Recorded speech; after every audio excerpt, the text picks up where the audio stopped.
Perkenalkan, nama saya Saikan Alif dengan NIM 1020824013, kelas S1 TI 08A. Di sini saya akan menjelaskan tentang Stokes problem, yaitu contoh kasus dalam penelitian operasional yang digunakan untuk memahami metode dinamik. Pada slide kedua yaitu latar belakang masalah. Script presentation. Stokes problem menceritakan tentang seorang pencari emas yang ingin pergi dari Missouri of California pada tahun abad ke-19. Perjalanannya menggunakan kereta, kuda dan melewati daerah berbahaya. Walaupun titik awal dan tujuan sudah pasti, dia bisa memilih beberapa jalur perjalanan. Dalam diagram, sebuah huruf menunjukkan stage dan perjalanan dilakukan dari kiri ke atas. Total perjalanan terdiri dari 4 tahap dari A sampai ke J. Pada slide yang ketiga kali ini adalah solusi. Karena ingin perjalanan yang aman, dia menggunakan biaya asuransi sebagai indikator keamanan. Contoh dari logikanya, semakin berbahaya rute, maka biaya asuransi semakin mahal. Jadi rute paling aman adalah rute dengan total biaya asuransi paling murah. Notasi CIJ menunjukkan biaya perjalanan dari stage 1 ke stage J. Pada slide keempat kali ini yaitu diagram jaringan. Slide ini menunjukkan jaringan jalanan dan biaya antar stage.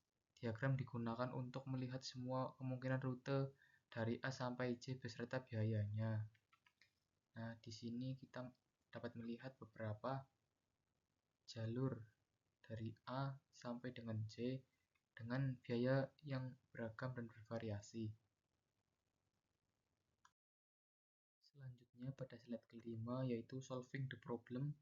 Selanjutnya kita masuk ke bagian penyelesaian masalah menggunakan metode dynamic programming. Pada slide selanjutnya itu slide 6 yaitu solving the problem. Kalau kita hanya memilih biaya paling murah di setiap tahap, belum tentu hasilnya optimal. Maka contohnya rute A ke B, B ke F, F ke I, I dan ke J menghasilkan biaya yaitu 13. Padahal ada rute lain yang contoh biayanya lebih kecil. Karena ada 18 kemungkinan rute, kalau dihitung satu persatu mungkin akan lama. Dynamic programming membantu kita menyelesaikan masalah dengan cara efisien dan memecahkan masalah menjadi beberapa bagian kecil. Pada selanjutnya yaitu slide ke-7, solving the problem, konsep dynamic programming.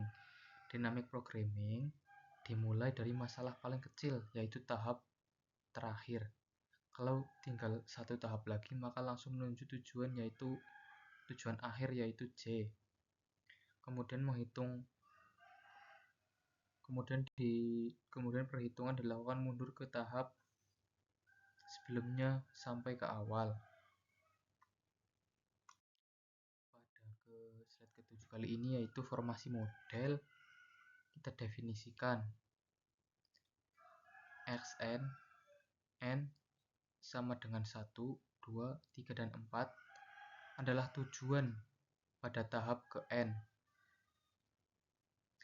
Dan rute perjalanan yaitu A, X1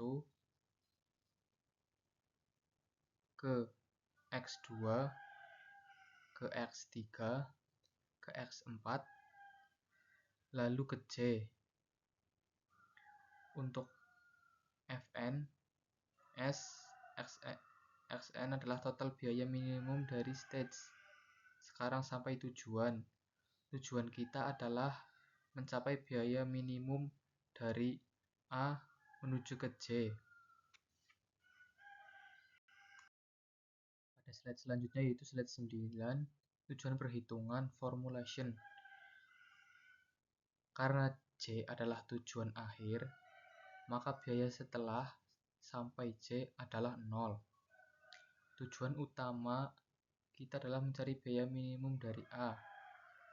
Caranya dengan menghitung tahap dari stage 4, stage 3, stage 2, lalu stage 1. Karena kita akan menggunakan cara dengan stage terakhir, menghitung dari stage akhir ke stage pertama. Pada slide ke-10 kali ini, yaitu stage 4 solution produce stage 4. Pada tahap 4, yaitu tahap akhir jika berada di H dan I, maka langsung menuju J. Bisa dilihat dari gambar yang tertera di PowerPoint ini. Jadi biaya optimal hanya biaya dari stage tersebut ke J, yaitu H dan I. Pada slide ke-11 kali ini, yaitu stage 3. Jika H biayanya 6 ditambah biaya ke J yaitu 3, total 9. Jika I biayanya 3 ditambah J yaitu 4, totalnya 7. Karena 7 lebih kecil, maka dipilih rute melalui I. Jika pilihan optimal dari F adalah ke I dengan biaya 7. Pada slide ke-12 kali ini adalah slide selanjutan dari slide 11, yaitu stage 3. Dapat dilihat di sini yaitu EFG memiliki angka-angka tersebut dengan HI. Perhitungan yang sama dilakukan untuk stage E dan G untuk mendapatkan biaya minimum dari masing-masing stage tersebut. Pada slide ke-13 kali ini yaitu stage 2 jika contoh berada di C, jika ke E 3 tambah 4 yaitu 7. Jika ke F 2 tambah 7 yaitu 9. Jika ke G yaitu 4 tambah 6 yaitu 10. Biaya minimum adalah 7 sehingga terpilih terbaik adalah C ke E. Pada slide ke-14 kali ini yaitu solusi progress stage 2. Perhitungan yang sama juga dilakukan untuk stage B dan D. Hasil yang menunjukkan kadang ada dua pilihan yang sama yang baiknya. Pada slide 15 kali ini yaitu stage 1. Pada tahap pertama, dari A terdapat pilihan, yaitu ke B, ke C, atau ke D. Setelah dihitung, didapat biaya minimum adalah 11, sehingga terpilih terbaik dari A ke C adalah D, yaitu 11. Pada slide ke-16 kali ini, dari seluruh hasil perhitungan didapat 3 rute optimal, yaitu A ke C, ke E, ke H, dan ke J. Yang kedua dari A ke D, ke E, ke H, ke J. Yang ketiga yaitu ke A, ke D, ke F, ke I, dan ke J. A yaitu sama dengan 11. Ketiganya memiliki total biaya yaitu 11. Jadi rute tersebut merupakan solusi optimal. Pada slide ke-17 kali ini,